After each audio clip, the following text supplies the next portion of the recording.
Welcome to the 5-Minute Warfare podcast from 5minutewarfare.com, where we dive into history's most pivotal battles and military strategies in around 5 minutes. Episode 11, The Pike and Shot, Revolutionizing Battlefield Tactics. The pike and shot formation was a revolutionary military tactic that dominated European battlefields during the early modern period, particularly from the 16th to the mid-17th centuries. It was a product of the changing nature of warfare, as the introduction of gunpowder and firearms reshaped the way armies fought. The combination of pikemen and soldiers armed with early firearms, known as arquebuses or muskets, created a flexible and deadly formation that balanced offensive firepower with defensive strength. This tactical innovation was instrumental in shaping the course of military history and marked a significant departure from the medieval reliance on heavy cavalry and individual combat. The origins of the pike and shot system can be traced back to the gradual decline of medieval knightly cavalry and the rise of infantry as the dominant force on the battlefield. In medieval warfare, heavily armoured knights on horseback were the backbone of many armies, their charges often decisive in breaking enemy lines. However, as the effectiveness of gunpowder weapons grew, so did the importance of infantry.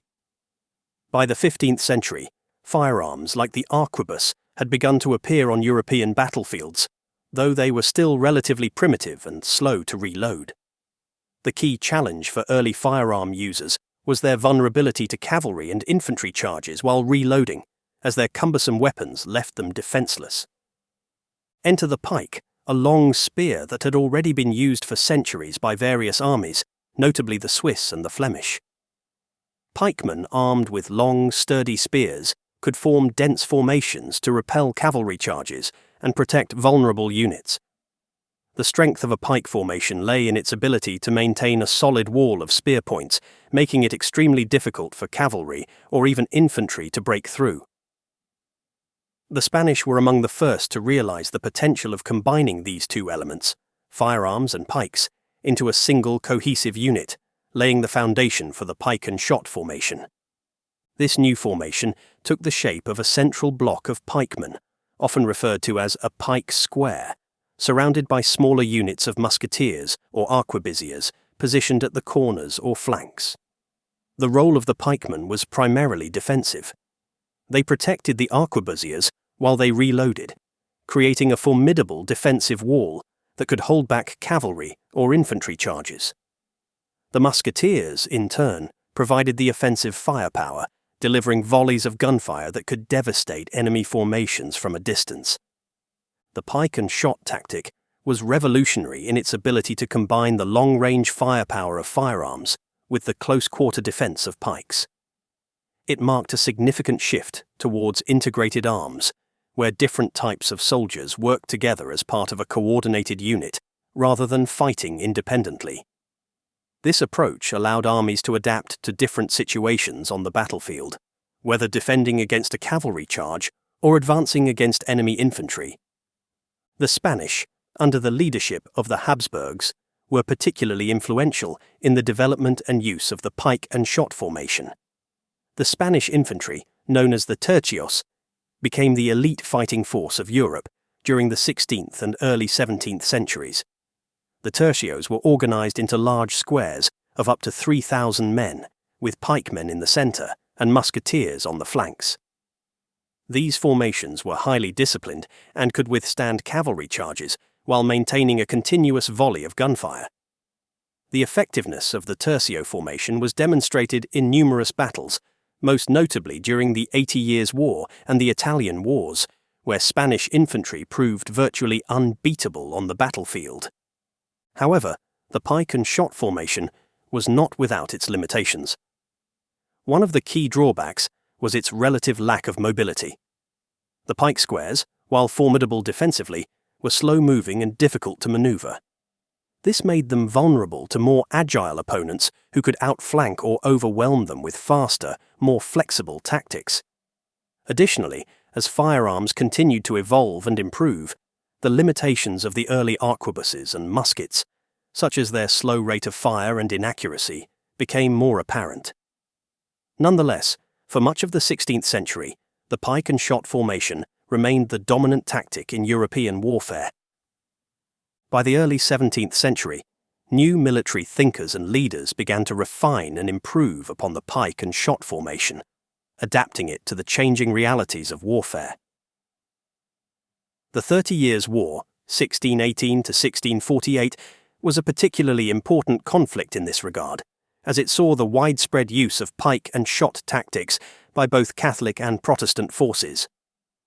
Gustavus Adolphus of Sweden, one of the most innovative military commanders of the time, introduced significant changes to the pike and shot system. He reduced the size of the pike squares, making his infantry formations more mobile and flexible. He also increased the number of musketeers relative to pikemen, reflecting the growing importance of firearms on the battlefield.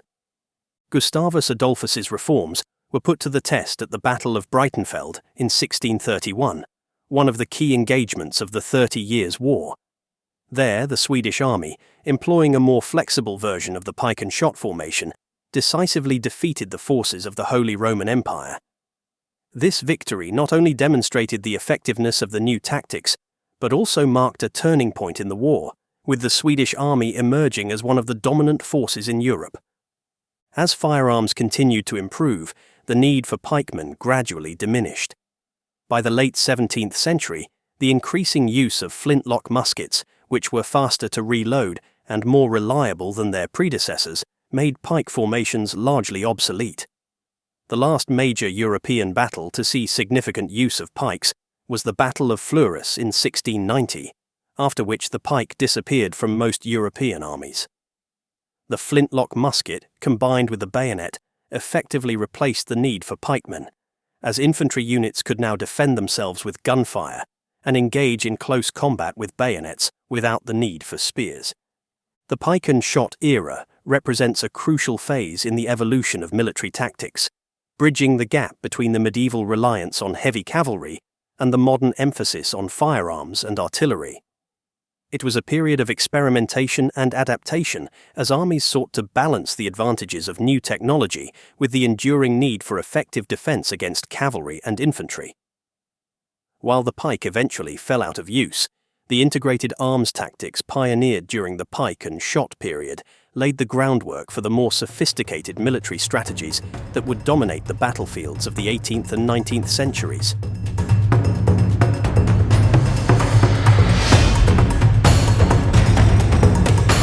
I hope you enjoyed that episode of the 5-Minute Warfare podcast from 5minutewarfare.com. If you get a chance, please leave a review wherever you get your podcasts, as it will help us to grow.